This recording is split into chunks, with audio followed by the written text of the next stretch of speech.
जहां question bank में हम देखते हैं, क्वेश्चन में जहां जहां क्वेश्चन बैंक में मेरा सबसे ज्यादा जरूरत होगा, वहां वहां हम आपके लिए उपलब्ध होंगे।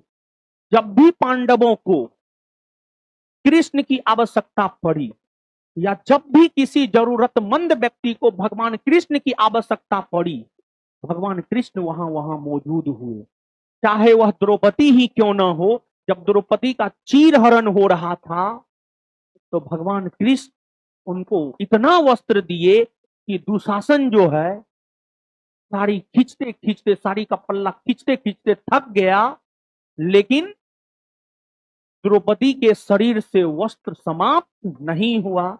आपको जब भी, जिस समय भी, जहां भी क्वेश्चन बैंक में हमारी आवश्यकता होगी, और हमको भी लगेगा नहीं यहां पर हमें काम करना चाहिए आपके लिए, हम वहां पर आपके लिए काम करेंगे। तो आइए क्वेश्चन पे।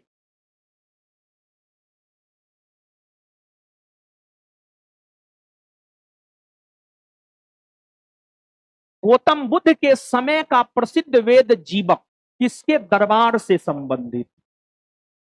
पढ़े हैं ना? बौद्ध धर्म, जैन धर्म आपको बताया गया है, पढ़ाया गया, हमको पता है। उसमें आपको बताया गया होगा, बताया गया है ना? देखिए, राजवेद मतलब आज के समय में डॉक्टर, डॉक्टर, डॉक्टर। तो आपको 6ठी सदी ईस्वी पूर्व में एक राजवेद यानी एक डॉक्टर, एक चिकित्सक हुआ करते थे, जीवक।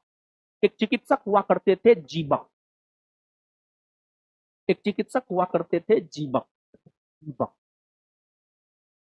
जीवक हर्यक वंश के शासक, हर्यक वंश के शासक बिंबिसार के दरबार में रहते थे। और बिंबिसार के मित्र हुआ करते थे महात्मा बुद्ध।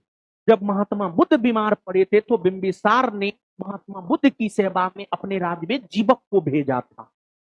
और अवंती के शासक चंद प्रद्योत भी जब बीमार पड़े थे, तो बिंबिसार ने चंद प्रद्योत के दरबार में भी किसको भेजा था? किसको? जीवक को भेजा था, जीवक को भेजा था। तो मूल तौर पर जीवक बिंबिसार के दरबार से संबंधित थे, लेकिन दीपक ने महात्मा बुद्ध की भी सेवा किया, चंद प्रद्योत की भी सेवा किया। और बिंबिसार हर्यक वंश के संस्थापक थे, राजगृह के संस्थापक थे। बिंबिसार ने राजगृह की स्थापना कर अपनी राजधानी राजगृह को बनाया। और बिंबिसार के विषय में ही कहा जाता है कि उन्होंने अपने साम्राज्य विस्तार हेतु 500 विवाह किया। 500 विवाह करके अपने साम्राज्य का विस्तार किया, ऐसा कहा जाता है। क्योंकि देखिए, आप जिस गांव में शादी करते हैं ना, जिस गांव के आप दामाद होते हैं, एक प्रकार से अप्रत्यक्ष तौर पर वहां पर आपका शासन हो जाता है, क्योंकि वहां के लोग आपकी अवहेलना नहीं कर सकता है, आपकी बात को मानेगा। गांव के दामाद को हर कोई अपना दामाद मानता है, ऐसा होता है, एकदम होता। हमारी ये परंपरा रही है। तो विवाह करके अपने साम्राज्य का विस्तार बिंबिसार किए थे। और बिंबिसार ही प्रथम शासक हुए जो अस्थायी तौर पर सेना की नींव रखी थी अपने पास में। तो इसका उत्तर क्या हो जाएगा बाबू? बिंबिसार। और बिंबिसार साम्राज्यवादी शासक था। बिंबिसार कौशल नरेश प्रसेनजित, बिंबिसार के शासनकाल के समय कौशल नरेश हुआ करते थे प्रसेनजित। बिंबिसार कौशल नरेश प्रसेनजित की बहन महाकोशला से भी विवाह किया था। और जब बिंबिसार महाकोशला से विवाह किया था, तो उसे दहेज के रूप में काशी मिला था, काशी मिला था, काशी। आगे उदयन, बिंबिसार का पोता था उदयन। बिंबिसार का बेटा अजातशत्रु, अजातशत्रु का बेटा उदयन। उदयन ने गंगा और सोन नदी के संगम पर पाटलिपुत्रा को बसाया था, जिसे पटना कहा जाता है आज के डेट में। और उदयन ही जब पाटलिपुत्रा को बसाया था, तो उदयन ने अपनी राजधानी पाटलिपुत्रा को बनाया था। चंद प्रद्योत बिंबिसार के समकालीन अवंती के शासक थे, चंद प्रद्योत। कांग्रेस में इनमें से किसने समाजवादी दृष्टिकोण का प्रतिनिधित्व किया था? देखिए, सुनिए बाबू सोना, समाजवादी दृष्टिकोण, समाजवादी दृष्टिकोण, समाजवादी दृष्टिकोण। देखिए, सामान्य तौर पर समाजवाद का अर्थ होता है समानता, समानता। जैसे क्या आज भारत में समानता है? नहीं। कोई बहुत गरीब है, कोई बहुत अमीर है, ऐसा है ना? तो क्या समानता है? मतलब समानता वाली विचारधारा जिसकी होती है उसे ही समाजवादी दृष्टिकोण वाला व्यक्ति माना जाता है। आपको कांग्रेस में गांधीवादी विचार के भी लोग थे, उदारवादी भी थे, उग्रवादी भी थे और समाजवादी भी थे। समाजवाद एक विचारधारा है। कांग्रेस के भीतर समाजवादी विचारधारा के हुआ करते थे आचार्य नरेंद्र देव। कांग्रेस के भीतर समाजवादी विचारधारा के हुआ करते थे, कांग्रेस के भीतर समाजवादी विचारधारा के हुआ करते थे जयप्रकाश नारायण, राम मनोहर लोहिया, मीनू मसानी, अच्युत पटवर्धन और हद तक जवाहरलाल नेहरू भी समाजवादी विचारधारा के हुआ करते थे। जवाहरलाल नेहरू ने एक बार कांग्रेस के वार्षिक अधिवेशन की अध्यक्षता करते हुए यह कहा कि मैं राजा और राजतंत्र में विश्वास नहीं करता हूं, मैं समाजवादी विचारधारा में विश्वास करता हूं, मैं समाजवादी हूं, मैं समाजवादी हूं। यह पंडित जवाहरलाल नेहरू का स्टेटमेंट था। और कांग्रेस के भीतर समाजवादी विचारधारा का नेतृत्व करते हुए ही आचार्य नरेंद्र देव ने मीनू मसानी, जयप्रकाश नारायण के साथ मिलकर 1934 ईस्वी में 1934 ईस्वी में Congress socialist party, Congress Samajwadi party की स्थापना किया। Congress socialist party, Congress Samajwadi party की स्थापना किया। तो कांग्रेस समाजवादी पार्टी की स्थापना कब हुई है बाबू? 1934 में हुई है। और किसने किया है? आचार्य नरेंद्र देव। किसने किया है? किसने किया है? उत्तर क्या होगा बाबू? नरेंद्र देव, नरेंद्र देव। राजेंद्र प्रसाद कांग्रेसी थे, गांधीवादी थे। ये राजेंद्र प्रसाद गांधीवादी थे, मौलाना आजाद गांधीवादी थे, सरदार पटेल गांधीवादी थे, क्योंकि ये सभी गांधी जी के विचारों से प्रेरित थे और गांधी जी के विचारों पर चलते थे। राजेंद्र प्रसाद के बारे में तो कहा जाता है कि गांधी जी अगर राजेंद्र प्रसाद को बोल देते थे कि यहाँ बैठे रहना, बैठले रहते, उठते नहीं थे। इतने बड़े गांधीवादी थे राजेंद्र प्रसाद। गांधी जी जो कह दिए उसको मानते थे। सरदार पटेल तो थोड़ा आलोचना भी कर देते थे गांधी जी की बातों का, लेकिन आपको राजेंद्र प्रसाद जो गांधी जी कह दिए बस, हाँ, मूर्ख की तरह मानना, समझे? तो आगे बढ़ते हैं। तो मतलब यहां पर आप समझिएगा, शुरू में जानते एगो हिस्ट्री, एगो पॉलिटी, एगो ज्योग्राफी दी है, ताकि आप देखिए हिस्ट्री भी है, पॉलिटी भी है, ज्योग्राफी भी है। समझ गए? आगे देखिए ज्योग्राफी का ये क्वेश्चन, कौन सा एक महाद्वीप जिससे होकर कर्क रेखा, भूमध्य रेखा और मकर रेखा गुजरती है? अफ्रीका महादेश। अफ्रीका महादेश। कौन महादेश बाबू? अफ्रीका महादेश। यहां पर मानचित्र नहीं लगाया, मानचित्र लगाना चाहिए भी। हाँ, लगाया है। देखिए बाबू, पृथ्वी है। संपूर्ण पृथ्वी की अगर बात की जाए तो संपूर्ण पृथ्वी को 179 अक्षांश रेखा में बांटा गया। संपूर्ण पृथ्वी को 179 अक्षांश रेखा में बांटा गया है। उन अक्षांश रेखाओं में कुछ महत्वपूर्ण अक्षांश रेखा है। 0 डिग्री अक्षांश रेखा, 23.5 डिग्री उत्तरी अक्षांश रेखा, 23.5 डिग्री दक्षिणी अक्षांश रेखा। ये जो लाइन हम आपको बाबू खींच रहे हैं, ये 0 डिग्री अक्षांश रेखा है। इस 0 डिग्री अक्षांश रेखा को हम लोग क्या कहते हैं? तो इस 0 डिग्री अक्षांश रेखा को हम लोग विषुवत रेखा कहते हैं, विषुवत रेखा कहते हैं। फिर एक 23.5 डिग्री उत्तरी अक्षांश रेखा है, इससे ऊपर जाइएगा उत्तरी गोलार्ध, नीचे आइएगा दक्षिणी गोलार्ध। उत्तरी गोलार्ध में ये जो बाबू रेड कलर से हम आपको खींच रहे हैं, ये 23.5 डिग्री उत्तरी अक्षांश रेखा है, और इस 23.5 डिग्री उत्तरी अक्षांश रेखा को बाबू हम लोग कहते हैं कर्क रेखा। क्या कहते हैं बाबू? कर्क रेखा, कर्क रेखा कहते हैं। और फिर उसी प्रकार से विषुवत रेखा से जब हम लोग नीचे आएंगे दक्षिणी गोलार्ध, और दक्षिणी गोलार्ध की अगर हम बात करें बाबू, तो दक्षिणी गोलार्ध में जो पिंक कलर से हम आपको रेखा खींच रहे हैं, ये आपको 23.5 डिग्री दक्षिणी अक्षांश रेखा है, यानी मकर रेखा है। 23.5 डिग्री दक्षिणी अक्षांश रेखा को ही हम लोग मकर रेखा कहते हैं, मकर रेखा कहते हैं। अब यहां पर बाबू आप देखिए, रेड कलर कर्क रेखा, ब्लैक विषुवत रेखा या भूमध्य रेखा, विषुवत रेखा को ही भूमध्य रेखा या इक्वेटर भी कहते हैं, और 23.5 डिग्री दक्षिणी अक्षांश रेखा को हम लोग मकर रेखा कहते हैं। अब आप बाबू देखिए विषुवत रेखा, कर्क रेखा और मकर रेखा। सबसे पहले बाबू आप देखिए कर्क रेखा। कर्क रेखा उत्तरी अमेरिका महादेश से होकर गुजरती है, कर्क रेखा अफ्रीका महादेश से होकर गुजरती है, और कर्क रेखा एशिया महादेश से होकर गुजरती है। ये उत्तरी अमेरिका महादेश है, ये अफ्रीका महादेश है, और ये एशिया महादेश है। तो कर्क रेखा बाबू उत्तरी अमेरिका महादेश, अफ्रीका महादेश और एशिया महादेश से होकर गुजरती है।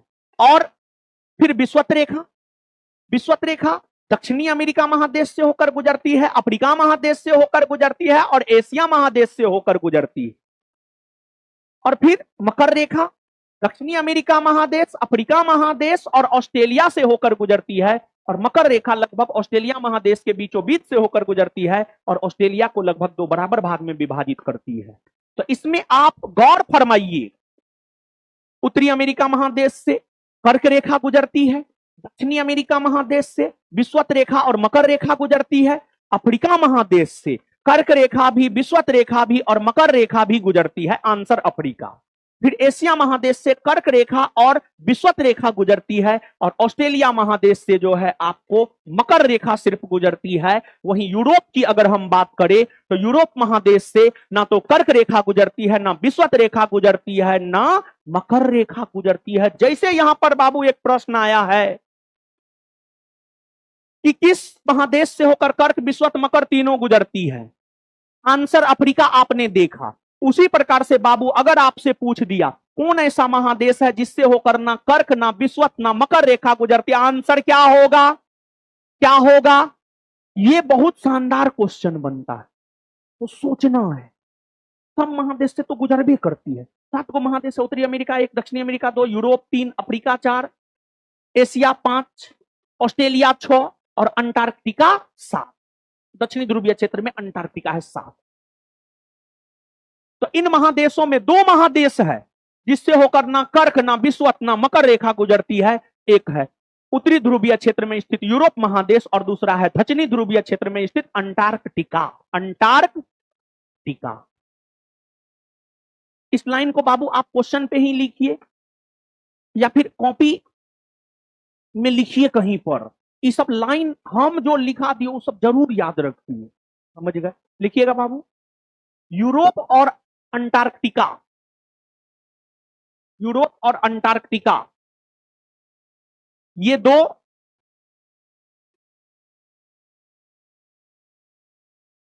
यूरोप और अंटार्कटिका, ये 2 ऐसे महादेश है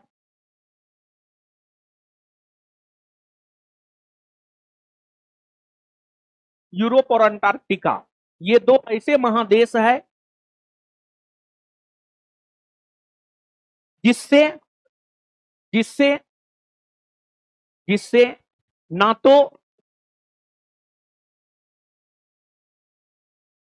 तो कर्क रेखा, जिससे ना तो कर्क रेखा, ना ही विषुवत रेखा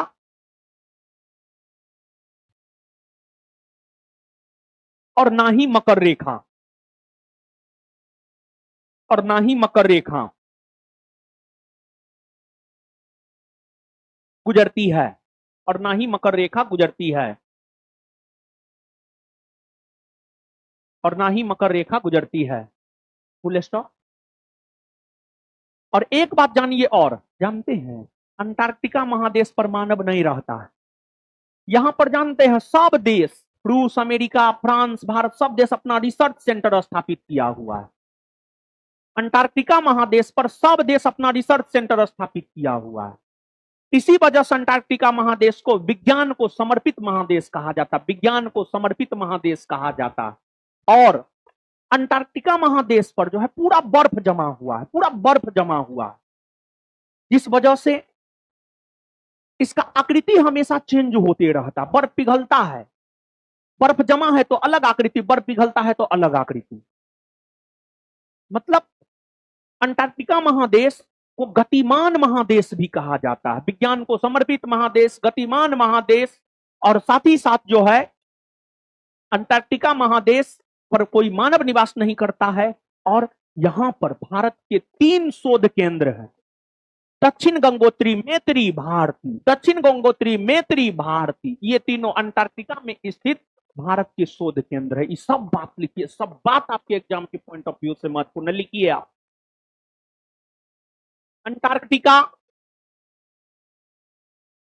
नेक्स्ट पॉइंट, अंटार्कटिका विश्व के दक्षिणी ध्रुवीय, विश्व के दक्षिणी ध्रुवीय, अंटार्कटिका विश्व के दक्षिणी ध्रुवीय क्षेत्र में स्थापित, विश्व के दक्षिणी ध्रुवीय क्षेत्र में स्थापित महादेश है, महादेश है।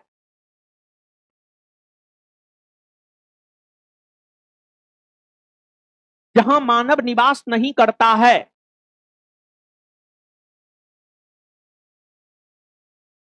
महादेश है जहां मानव निवास नहीं करता है, जहां मानव निवास नहीं करता है, जहां मानव निवास नहीं करता है। इस महादेश, इस महादेश, इस महादेश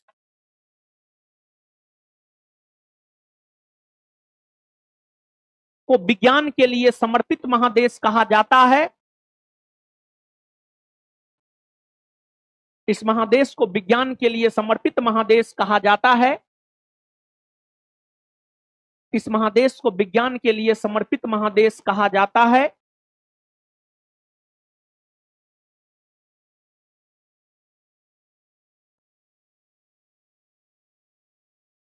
क्योंकि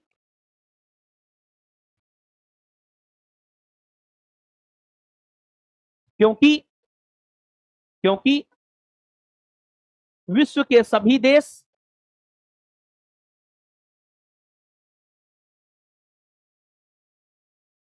क्योंकि विश्व के सभी देश यहां अपना अनुसंधान केंद्र, क्योंकि विश्व के सभी देश यहां अपना अनुसंधान केंद्र स्थापित किया है।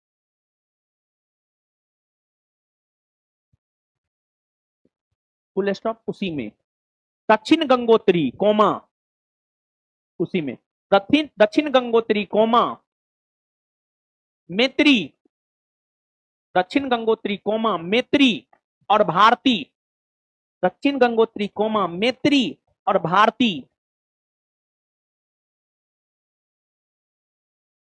दक्षिण गंगोत्री कोमा मैत्री और भारती अंटार्कटिका में स्थापित, दक्षिण गंगोत्री कोमा मैत्री और भारती अंटार्कटिका में स्थापित,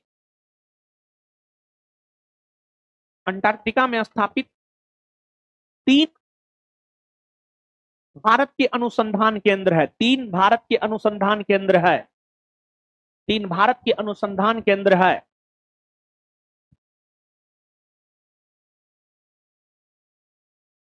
इस महाद्वीप को गतिशील महाद्वीप भी कहा जाता है, उसी में इस महाद्वीप को गतिशील महाद्वीप भी कहा जाता है, इस महाद्वीप को गतिशील महाद्वीप भी कहा जाता है, इस महाद्वीप को गतिशील महाद्वीप भी कहा जाता है।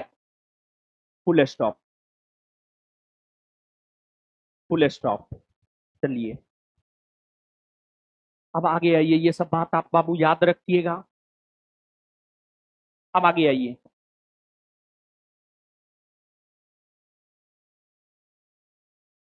आगे भारत का संविधान, भारत का संविधान भारत को कैसे वर्णित करता है? आप भारत के संविधान को जब आप पढ़ेंगे तो भारत के संविधान में मूल तौर पर 395 गो अनुच्छेद है। भारत के संविधान में मूल तौर पर जो 395 गो अनुच्छेद है, उन अनुच्छेदों में पहला अनुच्छेद है अनुच्छेद 1। जब आप अनुच्छेद 1 को पढ़िएगा ना, तो अनुच्छेद 1 ही हमें यह जानकारी देता है कि भारत को संविधान में किस रूप में वर्णित किया गया है। अनुच्छेद 1 क्या कहता है जानते हैं? अनुच्छेद 1 यह कहता है कि इंडिया अर्थात भारत राज्यों का संघ होगा। इंडिया अर्थात भारत राज्यों का संघ होगा। तो अनुच्छेद 1 हमें दो बात की जानकारी देता है। पहला, अनुच्छेद 1 हमें भारत के संवैधानिक नाम के बारे में जानकारी देता है। मतलब अनुच्छेद 1 हमें यह बतलाता है कि संविधान में भारत के लिए कौन से नाम का प्रयोग हुआ है। तो संविधान में भारत के लिए, संविधान में भारत के लिए भारत और इंडिया नाम का प्रयोग हुआ है। भारत और इंडिया नाम का प्रयोग हुआ है। इसके अलावे संविधान में कहीं पर आर्यावर्त नहीं मिलेगा, जम्बू द्वीप नहीं मिलेगा, हिंदुस्तान नहीं मिलेगा। ये सब भारत का नाम जो है नहीं मिलेगा, नहीं मिलेगा। संविधान में या तो भारत के लिए इंडिया शब्द है या भारत के लिए भारत शब्द, भारत के लिए भारत शब्द। समझ गए? तो एक ये जानकारी अनुच्छेद 1 देता है। दूसरा, अनुच्छेद 1 हमें यह जानकारी देता है भारत राज्यों का संघ है, भारत राज्यों का संघ है। तो आंसर हो जाएगा इसका क्या? बी।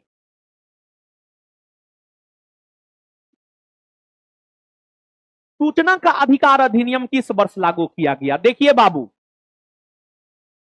सूचना का अधिकार, सूचना का अधिकार आज के डेट में हम लोगों का अधिकार है। मतलब आज के डेट में हम सूचना प्राप्त कर सकते हैं। जैसे मान लिया जाए कि महात्मा गांधी सेतु पुल बन रहा है। अब आपकी इच्छा है कि इसमें भ्रष्टाचार हुआ है या नहीं हुआ, इसकी जानकारी हमको लेना है। आप सूचना के अधिकार के तहत इसकी जानकारी ले सकते हैं। बहुत बड़ा अधिकार है ये। और सूचना का अधिकार हद तक भ्रष्टाचार पर अंकुश लगाने का काम किया है, लेकिन फिर भी भ्रष्टाचार समाप्त हो नहीं पाया है, क्योंकि भ्रष्टाचार भारत के डीएनए में है। इसी वजह से भ्रष्टाचार भारत से खत्म होना थोड़ा मुश्किल है। लेकिन फिर भी भारत सरकार के द्वारा जो तमाम पहल किए जा रहे हैं, उन पहल के जरिए भ्रष्टाचार पर अंकुश लगा है, भ्रष्टाचार पर रोक लगा है। सूचना का अधिकार अधिनियम वर्ष 2005 में कांग्रेस की सरकार के द्वारा पारित किया गया था और इस पर राष्ट्रपति ने अपना मंजूरी 15 जून 2005 को दिया। 15 जून 2005 को दिया और यह लागू हुआ है 12 अक्टूबर 2005 से। 12 अक्टूबर 2005 से सूचना का अधिकार अधिनियम लागू हुआ है, लेकिन ऑप्शन में 12 अक्टूबर 2005 है ही नहीं। 15 जून 2005 को राष्ट्रपति, देखिए जब कोई अधिनियम, कोई बिल आता है तो उसको लोकसभा राज्यसभा पारित करता है, फिर राष्ट्रपति के पास जाता है, राष्ट्रपति अपना मंजूरी देता है, तब वह कानून बन जाता है। तो सूचना के अधिकार अधिनियम को राष्ट्रपति ने अपना मंजूरी 15 जून 2005 को दिया है और यह लागू 12 अक्टूबर 2005 से हुआ है। लेकिन इसमें 12 अक्टूबर 2005 है नहीं। तो इसी सब क्वेश्चन में कॉमन सेंस यूज करते हुए ऑप्शन के अकॉर्डिंग आंसर टिक करना है। मतलब यहां पर उस डेट को टिक करना है जिस डेट में राष्ट्रपति ने इस पर अपनी मंजूरी दिया है। तो इस प्रश्न का उत्तर हो जाएगा सूचना का अधिकार अधिनियम 15 जून 2005। और एक बात जान लो बाबू, हम कितनों तुमको पढ़ा दे, अगर तुम में कॉमन सेंस नहीं है तो जनरल कंपटीशन में बाबू तुम्हारा रिजल्ट नहीं हो सकता है। तो कॉमन सेंस डेवलप करना होगा। अगर नहीं है, कहां पे क्या सोचना है, कहां पर ऑप्शन के अकॉर्डिंग आंसर करना है। अब सवाल उठता है कि कॉमन सेंस डेवलप कैसे होगा? तो कॉमन सेंस डेवलप होगा जब तुम दिमाग के लिए कुछ करोगे। और दिमाग के लिए भी एक्सरसाइज करना होता है, दिमाग के लिए अच्छा भोजन खाना होता है। दिमाग को अच्छा बनाने के लिए जो है अच्छी पुस्तकें पढ़नी होती है, अच्छे लोगों के संसर्ग में रहना होता है, पॉजिटिव रहना होता है, तब कॉमन सेंस का विकास होगा। किताब पढ़ना होता है, समझ गए? तो आंसर होगा ए।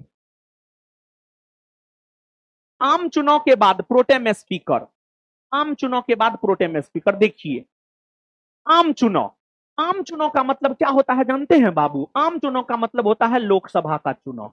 सामान्य तौर पर जब आप आम चुनाव देखिए ना तो आप समझ लीजिए बाबू इसका मतलब लोकसभा के चुनाव की बात कर रहा है। सामान्य तौर पर अगर आप आम चुनाव देखिए तो आम चुनाव का मतलब बाबू आप क्या समझ लीजिए? तो आम चुनाव का मतलब आप बाबू समझ लीजिए लोकसभा का चुनाव, लोकसभा का चुनाव, लोकसभा का चुनाव, लोकसभा का चुनाव। देखिए पूरे देश को वर्तमान में 543 543 लोकसभा क्षेत्र में बांटा गया है। 543 लोकसभा क्षेत्र में बांटा गया है।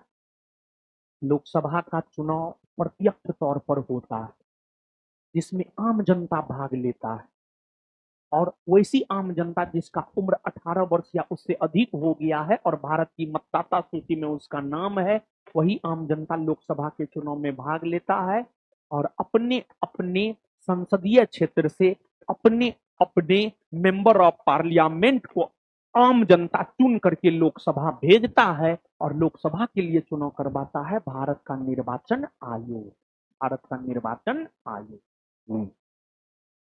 लोकसभा चुनाव 543 लोकसभा सीट के लिए होता है। 543 के 543 सदस्य चुने जाते हैं। अब हाय क्या जानते हैं? लोकसभा का सदस्य चुन लिया गया। अगर कोई व्यक्ति लोकसभा का सदस्य चुन लिया गया और वह बिना शपथ ग्रहण के लोकसभा की कार्यवाही में भाग लेने लगा तो उस कंडीशन में उस पर जुर्माना लगाया जाता है 500 रुपया प्रतिदिन के हिसाब से। कोई लोकसभा का सदस्य चुनाव जीता, शपथ नहीं ग्रहण किया, लोकसभा की कार्यवाही में भाग ले लिया, जितना दिन भाग लेगा उतना दिन 500 के हिसाब से जो है जुर्माना उसको लगाया जाता है। नेता पॉकेट से पैसा निकालने वाला। तो लोकसभा के नवनिर्वाचित सदस्य, लोकसभा के नवनिर्वाचित, उधर छोड़िए ना क्या हो रहा है, अरे छोड़िए उधर, इधर पढ़िए, इधर ऐसे होते रहता है, इधर उधर सब चीज होते रहता है, उतना परेशान नहीं होना। लोकसभा के भाई क्या जानते हैं, खाना आया खाना खा नहीं पाए, हुआ क्या, फाउंडेशन बैच लिए 12:30 पौने 1 से 2 बजे तक, फिर 2:15 बजे यहाँ आए, फिर आपकी क्लास में आ गए। अब आपकी क्लास से निकलेंगे तब खाना खा पाएंगे। चाय है समझे।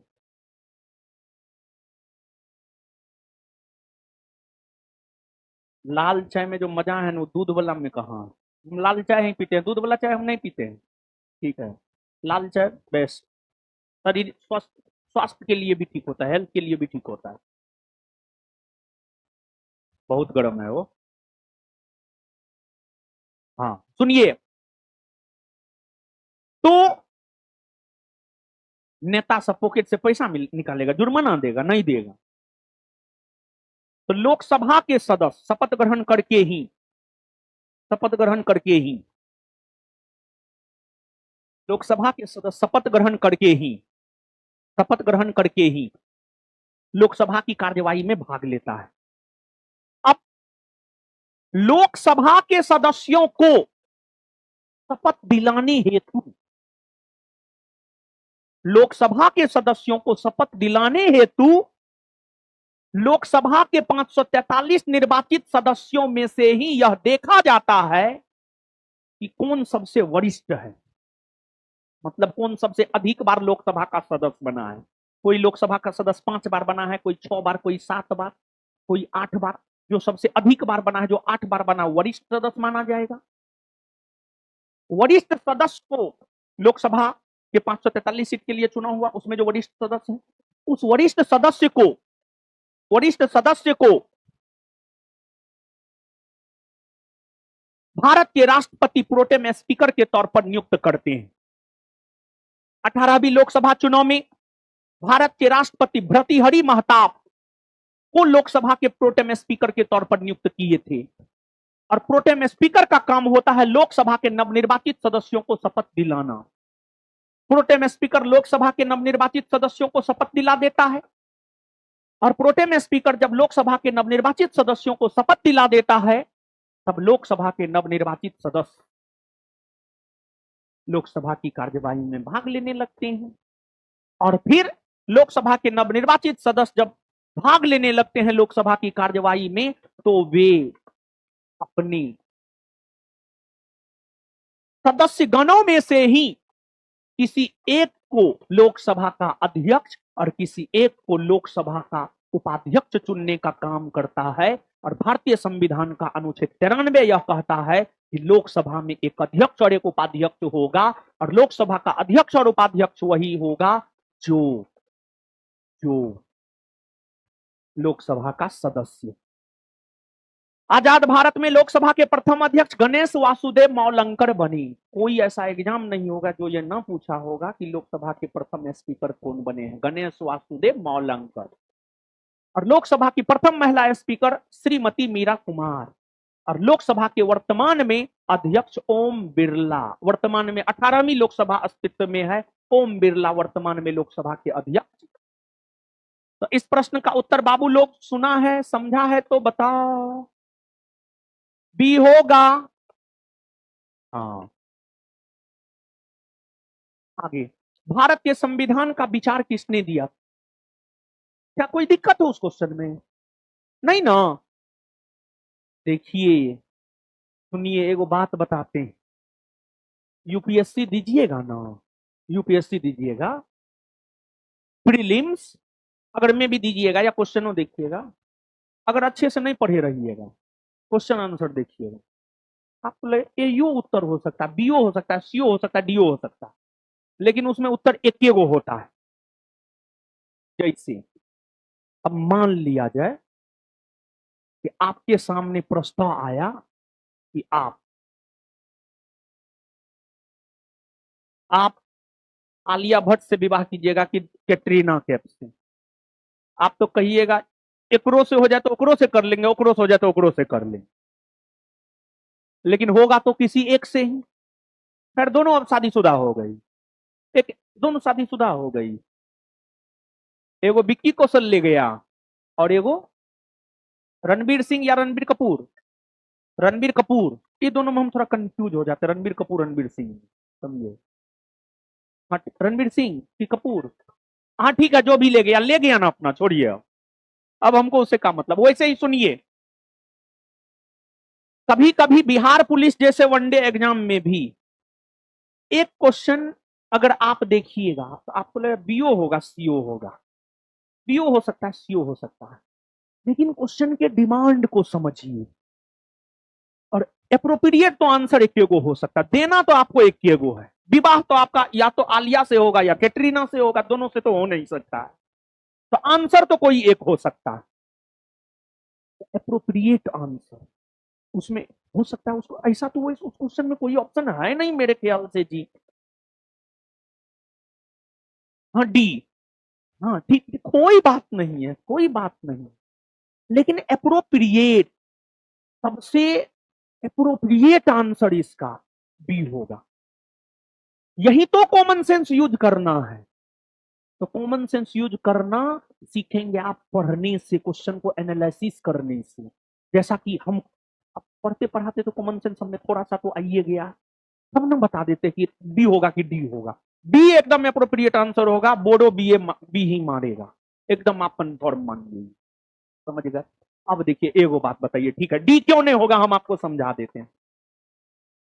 अब मान लिया जाए कि केंद्र में बीजेपी की सरकार बनी, यानी लोकसभा के चुनाव में बीजेपी बहुमत में आ गया, बीजेपी बहुमत में आ गया, लेकिन कांग्रेस का कोई सदस्य लगातार 10 बार लोकसभा का सदस्य चुना गया है, सबसे वरिष्ठ कांग्रेसी कोई है, तो क्या द्रौपदी मुर्मू उस कांग्रेसी को प्रोटेम स्पीकर नियुक्त कर देगी? कदापि नहीं, बल्कि बीजेपी के चुने हुए सदस्यों में द्रौपदी मुर्मू यह देखेंगी कि बीजेपी में कौन सबसे वरिष्ठ है? अब मान लिया जाए कोई बीजेपी में वरिष्ठ है जो 6 बार चुनाया है, कांग्रेस का 10 बार वाला चुना है, तो कांग्रेस के किसी एमपी को प्रोटेम स्पीकर नहीं नियुक्त करेंगी द्रौपदी मुर्मू, बल्कि द्रौपदी मुर्मू बीजेपी के उस सदस्य को प्रोटेम स्पीकर नियुक्त करेगी जो सबसे वरिष्ठ होगा। इसी वजह से डी नहीं होगा। समझ में आया अब डी क्यों नहीं होगा? आए समझ गए ना? आगे, भारत के संविधान का विचार किसने दिया था? भारत के संविधान का विचार 1934 ईस्वी में 1934 ईस्वी में एमएन रॉय ने दिया था। एमएन रॉय ने, किसने दिया था? एमएन रॉय ने। एमएन रॉय ने 1934 में। और बाबू देखिए बी आर अम्बेडकर, इनके बारे में क्या कहे जानते? हम अम्बेडकर साहब को अपना आदर्श क्यों मानते हैं पता है? हम एक बात बताते हैं, हम अम्बेडकर साहब को अपना आदर्श क्यों मानते हैं और हम सभी को अम्बेडकर साहब को अपना आदर्श क्यों मानना चाहिए? अम्बेडकर साहब का जो कंसेप्ट था, उस कंसेप्ट का दुनिया दीवाना है। देखिए अम्बेडकर साहब के साथ छुआछूत का व्यवहार हुआ। अम्बेडकर साहब महार जाति से आते थे, दलित जाति था, उसके साथ छुआछूत का व्यवहार किया जाता था, तो अम्बेडकर साहब के साथ छुआछूत का व्यवहार हुआ था। अम्बेडकर साहब के साथ छुआछूत का व्यवहार हुआ तो अम्बेडकर साहब पढ़े लिखे और उसने यह तय किया हमारे साथ छुआछूत का व्यवहार हुआ है, लेकिन हम अपनी आगे आने वाले पीढ़ी के साथ छुआछूत का व्यवहार नहीं होने देंगे। और फिर जब वे संविधान बना रहे थे तो संविधान में अनुच्छेद 17 को उन्होंने शामिल किया और उसको मौलिक अधिकार में शामिल किया और छुआछूत के अंत करने की घोषणा किया, अस्पृश्यता के अंत करने की घोषणा किया। और संविधान का यह प्रावधान कहता है कि आज की डेट में अगर कोई छुआछूत का व्यवहार किसी के साथ करे तो यह माना जाएगा कि आपके मौलिक अधिकार का हनन हुआ है और फिर आप उस स्थिति में डायरेक्ट सुप्रीम कोर्ट जा सकते हैं, देश के सबसे शीर्ष अदालत जा सकते हैं और सुप्रीम कोर्ट आपके मामलों की सुनवाई करेगा और आपको न्याय देगा। मतलब अम्बेडकर साहब के दीवाने हम इसलिए हैं क्योंकि अम्बेडकर साहब जो कष्ट झेले वो कष्ट अपने आगे आने वाले पीढ़ियों को नहीं झेलने दिए। एक ये रीजन है। दूसरा, उनका जो विचार था, देखिए कितना शानदार विचार था। संविधान में आरक्षण, आरक्षण अभी ईडब्ल्यूएस समुदाय के लोगों को 10% आरक्षण, यानी सामान्य वर्ग के वैसे लोग जो आर्थिक तौर पर पिछड़े हुए हैं उसे 10% आरक्षण, ओबीसी समुदाय के लोगों को 27% आरक्षण, एससी एसटी समुदाय के लोगों को उनकी जनसंख्या के अनुपात में आरक्षण। ये कंसेप्ट कौन दिया था? संविधान में आरक्षण का कंसेप्ट कौन दिया था? संविधान में आरक्षण का कंसेप्ट डॉक्टर भीमराव अंबेडकर ने दिया था। डॉक्टर भीमराव अंबेडकर ने दिया था। डॉक्टर भीमराव अंबेडकर ने दिया था। महात्मा गांधी और अंबेडकर साहब के बीच जो पूना समझौता हुआ है सितंबर 1932 में, वो पूना समझौता से ही तो आरक्षण का कंसेप्ट आया है। और आरक्षण जरूरी है या नहीं है तो हम आपको यहां पर बताते चले, आरक्षण जरूरी है। क्यों आरक्षण जरूरी है? हम तुमको तर्क दे रहे हैं, तुम सुनो। मान लो घर में तुम 2 भाई हो, एगो पूरा उसको खाने के लिए कुछ तो मिला, धरर फरर के दूध दही सब चीज पूरा खा के बलिष्ठ बन गया, और जो बलिष्ठ बन गया वो अपना छोटका भाई को खाने ही नहीं दे रहा है, उससे भी छीन के खा ले रहा है। एकदम भूखा है, छोटका भाई खाने के लिए बैठा, उससे भी छीन के दूध पी ले रहा है, खा ले रहा है। तो उस स्थिति में वो कमजोर हो जाएगा। अगर कमजोर हो गया और अगर माँ बाप उस पर विशेष ध्यान नहीं दिया और दी तो बच्चा तो कुपोषण का शिकार हो जाएगा, बीमार रहेगा। फिर डॉक्टर के पास लेकर जाते रहिए। ऐसा हो सकता है या नहीं हो सकता है? और ऐसा होता है या नहीं होता है? एकदम होता है। और जो जो भाई है अगर एगो दुबला पतला है, आंतरिक तौर पर कमजोर है, बीमार रह रहा है, उस पर माँ बाप भी ज्यादा ध्यान देता है और देती है, हाँ या ना?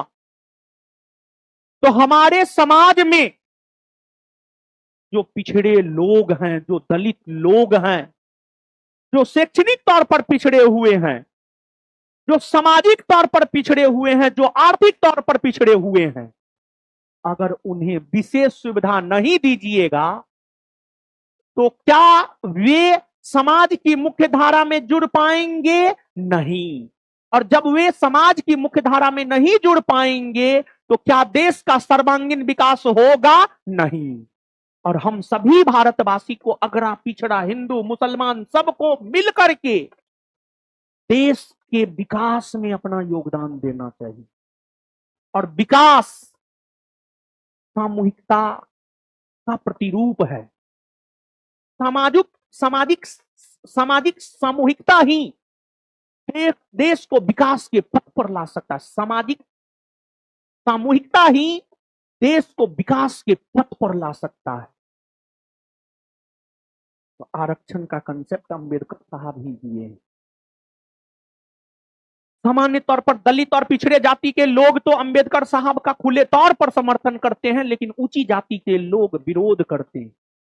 तो हम ऊंची जाति के लोगों को यह कहना चाह रहे हैं, आज के डेट में ऊंची जाति के लोगों को जो केंद्र की मोदी सरकार के द्वारा 10% आरक्षण दे दिया गया है, क्योंकि संविधान में आरक्षण का प्रावधान अंबेडकर साहब करके गए थे, इसी वजह से ऊंची जाति के भी वैसे लोग जो आर्थिक तौर पर पिछड़े हुए हैं उन्हें भी 10% आरक्षण मिला है।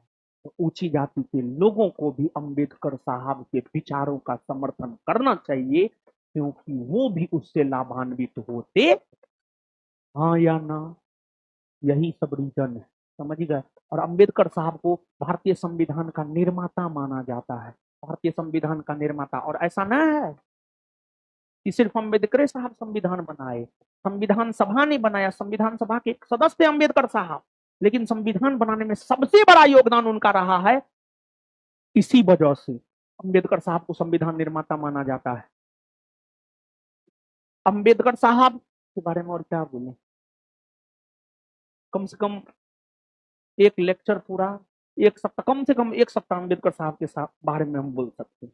बहुत ज्यादा नॉलेज ना है, लेकिन एक सप्ताह 2 घंटा के हिसाब से मतलब 14-15 घंटा हम अंबेडकर साहब के बारे में बोल सकते हैं। ठीक है, और पढ़ेंगे तो और बोल सकते हैं, जितना पढ़े उसमें 14-15 घंटा बोल सकते हैं। ठीक है। उनकी 2 बीबी थी, पता है आपको? वो हिंदू जन्म लिए थे लेकिन मरे नहीं थे हिंदू, वो बौद्ध होकर के मरे थे, समझो, हिंदू धर्म को छोड़ दिए थे। चलिए छोड़िए, अब जितना अम्बेडकर साहब को जानिएगा बहुत जान लिए। और इसमें से भी बहुत सारा चीज एग्जाम के पॉइंट ऑफ व्यू से महत्वपूर्ण है, समझे। जितना अभी हम भाषण दिए हैं, कुछ भी भाषण देंगे तो एग्जाम के पॉइंट ऑफ व्यू से महत्वपूर्ण होगा। और इसी सब चीज से, ये सब चीज से तुम लोगों के अगर गौर से सुनेगा, कॉमन सेंस का विकास होगा। भारत के संविधान के किस भाग में मूल कर्तव्यों को सन्निहित किया गया है? जानते हैं आप लोग? भारत के मूल संविधान में, मूल संविधान मतलब जो संविधान 26 जनवरी 1950 को लागू हुआ, उसी को मूल संविधान कहा जाता है। भारत के मूल संविधान में जानते हैं मूल कर्तव्य नहीं था। बाद में सरदार स्वर्ण सिंह कमेटी ने अनुशंसा किया। सरदार स्वर्ण सिंह समिति 12 सदस्यीय समिति था, जिसके अध्यक्ष सरदार स्वर्ण सिंह थे। सरदार स्वर्ण सिंह कमेटी ने यह अनुशंसा किया कि संविधान में मौलिक कर्तव्य को भी शामिल किया जाना चाहिए। और फिर आपको सरदार स्वर्ण सिंह समिति की अनुशंसा पर ही प्रधानमंत्री इंदिरा गांधी की सरकार के द्वारा 42वां संविधान संशोधन 1976 किया गया। और इस संविधान संशोधन के तहत मौलिक कर्तव्य को जोड़ा गया। और इसी संविधान संशोधन के तहत भाग 4 का क और 51 का क जोड़ा गया। भाग 4 का क और 51 का क जोड़ा गया। भाग 4 का क और अनुच्छेद 51 का क जोड़ा गया। भाग के संदर्भ में मौलिक कर्तव्य की चर्चा भाग 4 के क या ए में है, और अनुच्छेद के संदर्भ में 51 के क या ए में है। और मौलिक कर्तव्य का कंसेप्ट रूस से लिया गया है। रूस से लिया गया है, रूस से लिया गया है। आंसर हो जाएगा सी।